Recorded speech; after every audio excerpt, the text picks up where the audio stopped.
In today's class, we are going to discuss about Nyaya Panchayat and Panchayat Samiti.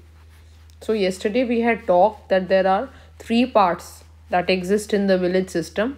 One is the Gram Sabha, the other is the Gram Panchayat, and the third one is the Nyaya Panchayat. You can assume that like at the center we have the executive, we have the legislature, and we have the judiciary, where the parliament is the legislature, the executive is the prime minister with the council of ministers, and the judiciary is the Supreme Court. So similarly at the village level also, we have Gram Sabha, which is the general body, we have the Gram Panchayat, which is the actual body which does the work, executive body, and the judicial body will be the Nyaya Panchayat. So what this Nyaya Panchayat basically does is that it is not present in every village, but for every 3 or 4 villages, the Gram Panchayats of 3 or 4 villages, they have one Nyaya Panchayat. And as the word suggests, the job of the Nyaya Panchayat is to dispense justice, to do Nyaya. But there are certain criteria that it has to follow. Firstly, it is also referred to by the name of Panchayati Adalat, because it is like the Adalat, it is like the court which is settling disputes of the various panchayats and the villages. So it is often referred to as the Panchayati Adalat. Now these are the characteristics of the Nyaya Panchayat. Firstly, its job is to make sure that very quick and inexpensive justice is given to the villagers. That means it's not very costly and it is fast, it is not delayed. Secondly, they do have the right to give very slight fine to the people, only up to ₹100, because as you know, the spending capacity of the people, the income of the people in the village, that is less.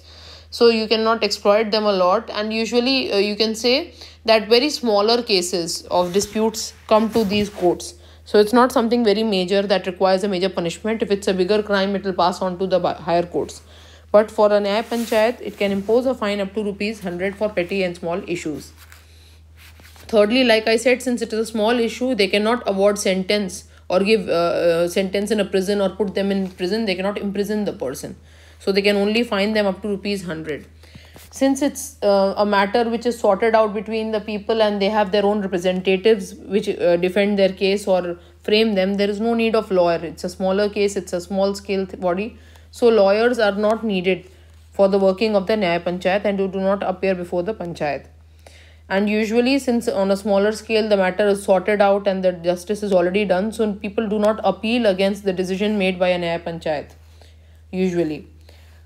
However, you know that there are district magistrates and there are judges, so officers relatively smaller than them. So the sub-divisional magistrate or the sub-judges of the district, they have the right to hear appeals. If in case that there is some case which is of slightly higher value than the usual cases that come to the Nyaya Panchayat, in that case the sub-divisional magistrate or the sub-judges of the district, they have the right that they can listen to such appeals. However, because we believe in the transparency of the system, so no member can be a member of the Nyaya Panchayat or the Panchayat Samiti or the Block Samiti at once. So a person who is working in the Nyaya Panchayat cannot be a member of the Block Samiti or the Gram Panchayat of that respective village or block. And lastly, we are saying that the state government or the district under which it comes, that the state judicial service, it decides the jurisdiction of these panchayats. Jurisdiction is the justice making capacity. So what will be the decision making capacity of that particular Nyaya Panchayat, that will be decided by the state judicial services. So in Patna, we will decide, the Bihar government will decide in the villages in Bihar how much the Nyaya Panchayat has the right to give justice on. So that is fixed by the state judicial service. So just a repetition, under Nyaya Panchayat we just discussed that the Nyaya Panchayat is also called Panchayati Adalat, and it is set up for 3 or 4 Gram Panchayats. Every village does not have it. First, what are the different provisions and characteristics? First, they ensure quick and cheap justice to the people. Second, they can only fine up to ₹100. Thirdly, they cannot imprison the person or they cannot sentence them. Fourth, since it's a small dispute, so lawyers are not allowed to appeal before the cases. Fifthly, there is usually no appeal against the decision made by a Nyaya Panchayat. Sixthly, sometimes under the Panchayat Act, subdivisional magistrates and sub-judges of districts can hear the appeal of these courts. Seventh one is that no person can be a member of the Nyaya Panchayat as well as the Panchayat Samiti and the Gram Panchayat. And lastly, the state judicial service decides the jurisdiction, the justice making capacity of the Nyaya Panchayat. So like we already discussed in conclusion, we can say that even the 3-tier system is being followed in the village, where the Gram Sabha is the general body, the executive body is the Gram Panchayat, and the judicial body is the Nyaya Panchayat. These can come as one word questions. So I hope Nyaya Panchayat and the system of village local self-governing bodies is clear to all of you. So this brings us to the block level. We had discussed that several villages together form a block and several blocks together form a district. So we had studied that in the villages we have the Gram Panchayat, and in the blocks we have the Panchayat Samiti or the Block Samiti, and at the district level we have the Zilla Parishad. So today we are talking about the block level, so we are talking about the Panchayat Samiti. So the intermediate body that works at the block level is known by different names. So basically this Panchayat Samiti is only known by different names such as Block Samiti, Kshetra Samiti, Janpad Panchayat and Panchayat Union Council. These are all different names. Kshetra is an area. So a Samiti, an association of the area. Janpad is the earlier name given to such blocks. So Janpad Panchayat. All of these are different names for the block Panchayat. You can learn these because I can give one answer which is not true, and it can form as a one-word MCQ question here. So basically the community block is called the Panchayat of the Panchayats. What does this mean? So basically, like I said, the block is made up of many small villages, and each of these villages will have a Gram Panchayat of their own. So basically the body which is controlling all these panchayats, so which is the Panchayat of all these panchayats, is the Block Panchayat or the Panchayat Samiti. So that is what we are saying, that all these panchayats are maintained by the Panchayat Samiti. That is why it is often called the Panchayat of the Panchayats. Now, what is the composition? Who can be a member of this Panchayat Samiti? So firstly, naturally it is made up of all the villages that is under them. So the Sarpanch of all these villages will be a member automatically of the Panchayat Samiti. Secondly, any MLA, member of the Legislative Assembly of that particular state or from that area, will also become a member of the Panchayat Samiti.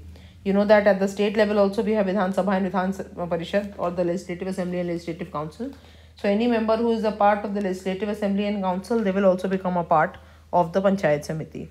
Thirdly, any member of Parliament, that means Lok Sabha, Rajya Sabha in that particular area, they will also become a part of the Panchayat Samiti. Now the block development officer or the officer which is appointed by the state for that particular block, he also becomes a member of the Panchayat Samiti. Fifth one are the co-opted members, which is usually given to women and scheduled caste and scheduled tribe. Co-opted means member which are chosen.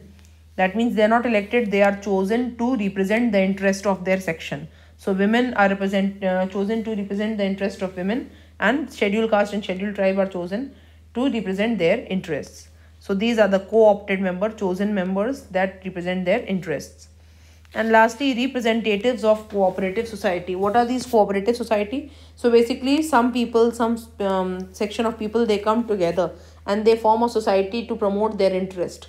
Supposingly I want to produce, I want to sell milk in the market, and many people, they come together. Somebody decides that they will be purchasing the raw material, somebody decides about packaging, somebody decides about transportation. So they are working for the same interest and they form a society that becomes a cooperative society. And they choose one representative of this cooperative society. They can be a member of the Panchayat Samiti. So who are the members of the Panchayat Samiti? So Sarpanch of all the panchayats under it, the members of the Legislative Assembly of that or state of that area, member of Parliament belonging to that particular area, the block development officer of that block, co-opted members like women and scheduled caste, scheduled tribes, and representative of the cooperative societies. Now the Samiti also appoints many standing committees and their job is to make sure that particular thing which is allotted to them is done properly. Standing committee are basically permanent committees which are allotted to do a specific job. Some standing committee can get a job of getting the construction of the road. Some can get to maintain electricity. Some can get to maintain sanitation. So basically permanent committees are there, and through these committees the block panchayat, Panchayat Samiti works. Who are the office bearers? So the elected head is called the chairperson. He is assisted by a deputy chairperson who works in his absence. And the state appoints one officer which it pays, that is called a secretary. He gets a salary through the state authority, through the district administration.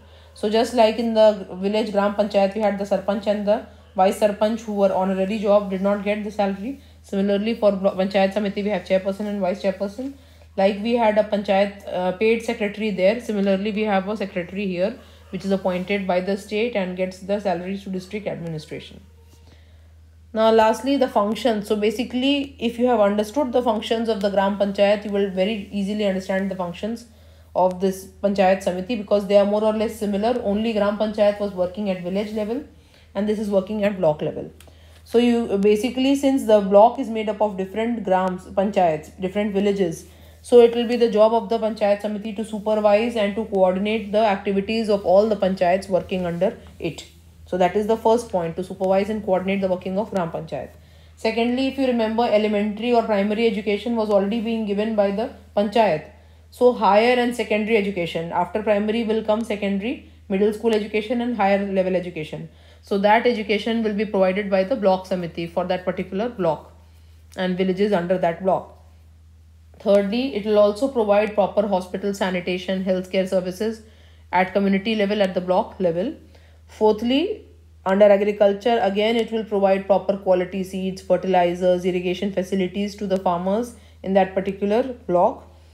Fifthly, similar to that, what we have already studied, they will approve the building plans for different buildings and residential places. They will undertake the working of development works like roads, bridges, and tanks and wells. All those things, as was being done by the panchayat for village level, the same will be done by Panchayat Samiti for block level. It's as simple as that. And second last is that it will provide drinking water and other development programs. So other development programs such as vaccination for a particular thing like polio drops that you see, or the other diseases, these kind of development activities, or providing of drinking water, these kind of things will also be done by the Panchayat Samiti. And lastly, as you can see in the triangular structure, at the bottom is village, which Gram Panchayat, and at the top is the Zilla Parishad, that is the district, and in between is the block with Panchayat Samiti. So naturally the Panchayat Samiti is acting as a link between the two, the Zilla Parishad and the Gram Panchayat.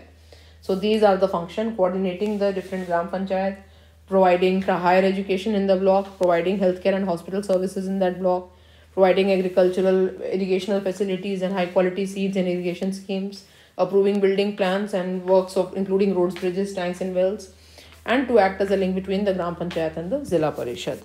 So in today's class, we have already discussed about Nyaya Panchayat, which is the judicial body of the acting at the village level. And we have discussed the various characteristics of the Nyaya Panchayat, at least 5 such characteristics, 5-6 such characteristics you should learn properly. And then we discussed that Panchayat Samiti, which is also known by different names such as Kshetra Samiti and Janpad Samiti, all those things. Then we discussed the composition, who are the members of this Panchayat Samiti, what are the different functions which are performed, and who are the officers of this Panchayat Samiti.